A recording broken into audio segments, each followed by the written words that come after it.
Before I tell you what happened, let me tell you about Mama Fatima. Every village has that one person you avoid if you want peace. That person who knows your business before you do, who turned whispers into thunder. In Umuke, that person was Mama Fatima. She had the kind of mouth that didn't rest, not even at night. She did not just gossip, she invaded. If your child came home late, she would ask why. If your husband stayed quiet, she would say he was cheating. She once told a woman that her newborn looked like the butcher and not the husband, and laughed about it for a week. She fought with her neighbor over the smoke from jollof rice. She accused the tailor of stealing fabric when she simply forgot it at home. She once stood in the market and shouted that a widow used juju to keep her small shop running. The woman fainted from shame. But Mama Fatima did not stop. Her favorite saying was, "I only speak the truth. If the truth burns you, then maybe you are hiding something." She had chased away 3 tenants from her compound. She fought with the village pastor over his sermons. She insulted the town's chief's wife because she wore a city woman's wig with a village woman's face. She talked like no one could touch her, and for a long time, no one did, until the day the black car came into our village.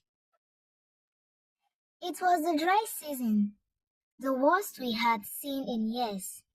The rivers were low, the earth cracked beneath our feet. Goats looked skinny, people were tired. Then, that car rolled in like a storm. It stopped outside the old broken compound, the kind of place ghosts probably used as guest rooms. A tall man stepped out. His shirt was clean. His shoes had no dust.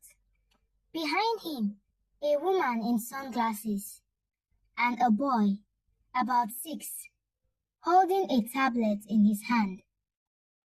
No one knew who they were. They didn't explain.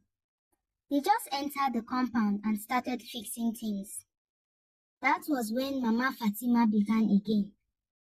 They didn't greet anyone. She said loudly at the stream the next morning, "You know what that means? Pride or guilt." At the market, she added more spice to her words. "Did you see that woman? Always in dark glasses. I'm sure her face is full of shame. And that boy, he doesn't talk to anyone, doesn't even speak our language. That's not a child." Then she laughed, loud, sharp. And just like that, the stories began. She said the man must be a criminal, hiding from the law, that he used blood money to build his house, that his wife was not a wife, just a helper he turned into a secret, that the boy was kidnapped from Lagos and had no idea where he really came from. People did not believe it at first, but Mama Fatima had a gift. She said things with confidence, like she was there when they happened. Soon, the family became strangers in their home. Nobody greeted them. Children stopped waving. The chief said, "Let us wait and watch." Then came the village festival. Mr. Obinna, the man, brought bags of rice, drinks, and gifts for the school. The village leaders refused to accept them. Mama Fatima had won. But life has a way of turning stories back to their sender. One day, the chief called a meeting. He said the new family wanted to speak. Everyone came. Some stood, some sat. Mama Fatima came too, arms folded, mouth ready. The man stood. My name is Obinna. I was born in this village. Head turned, eyes widened. My mother was Ngozi. She sold vegetables at the market. She was poor. People called her a witch. When her husband died, they chased her away. She begged. No one listened. Mama Fatima blinked. I left this village at 13. Slept under bridges. Washed cars. Cleaned offices. I became a teacher. Then I opened one school. Then 10. Now I have 20 across the country. He paused. I came back to help, but you judged me. You believed lies. Then he looked straight at Mama Fatima. You spat on my mother when they threw her out. You told the neighbors she poisoned your soup. I remember.